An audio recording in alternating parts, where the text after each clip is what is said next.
Primeiro paciente do Douglas, ele chega no consultório, tendo uma média aí de 29 para 30 anos de idade, mais ou menos. Deixa eu só entender. Quando você saiu de Porto Alegre para vir para São Paulo, você já veio trabalhando com neurolinguística, essas coisas, atendendo, porque você é psicólogo. Isso, eu vou contar essa história e vai fazer muito sentido para vocês Tá. entenderem. É bem curioso. Vou contar essa história de quando que foi que eu conheci a psicologia e quando que foi que tudo isso começou.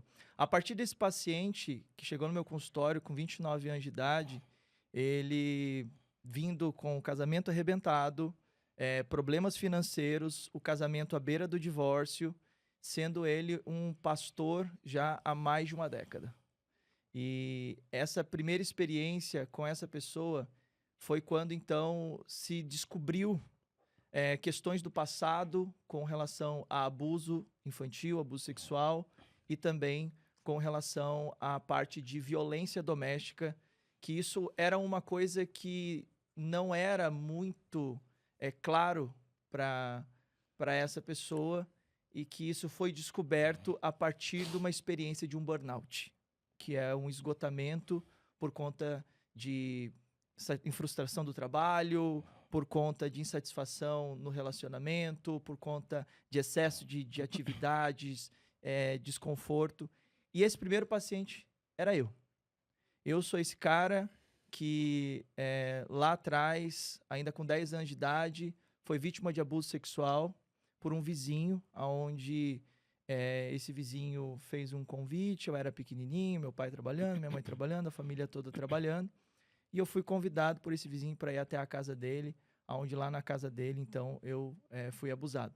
Isso ficou entre mim e Deus e mais ninguém. Foi uma vez só? Foi uma única vez. E eu não falei isso para ninguém, não Quantos anos compartilhei você com tinha? ninguém. 10 anos. 10 anos. Não compartilhei com ninguém, não dividi isso com ninguém.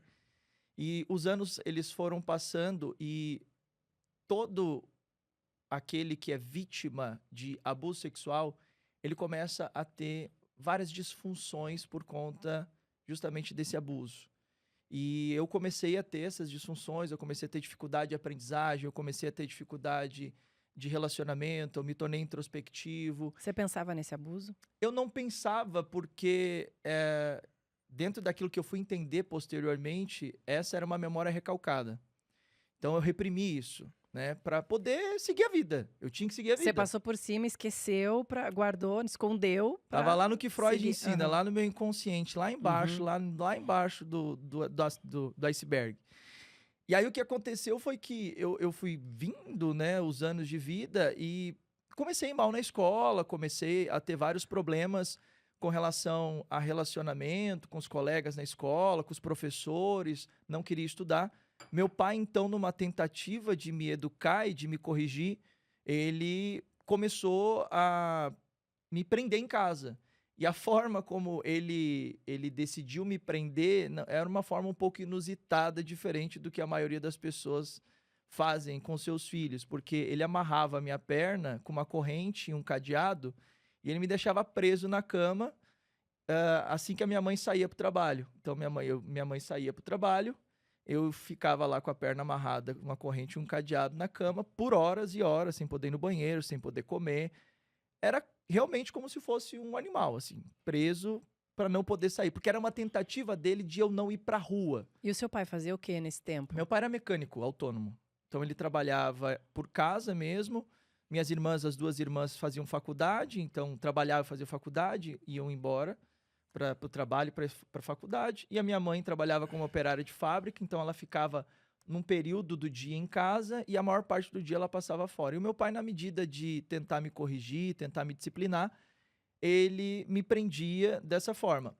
Só que muitas vezes, quando eu estava solto, né? Então é igual cachorro vira-lata, quando fica solto sai correndo na rua. Eu queria rua, eu queria ficar com os amigos, né? Com as companhias de rua. E aí o meu pai não queria que eu ficasse na rua e aí, quando eu chegava em casa, eram quando aconteciam ali as agressões físicas, né? Então, ele me batia com pau, me batia com... Era uma resposta àquilo que você fornecia também a ele, né? E Perfeito. a única maneira, na medida do conhecimento dele para fazer, Era isso. era isso. Era o que ele tinha, né?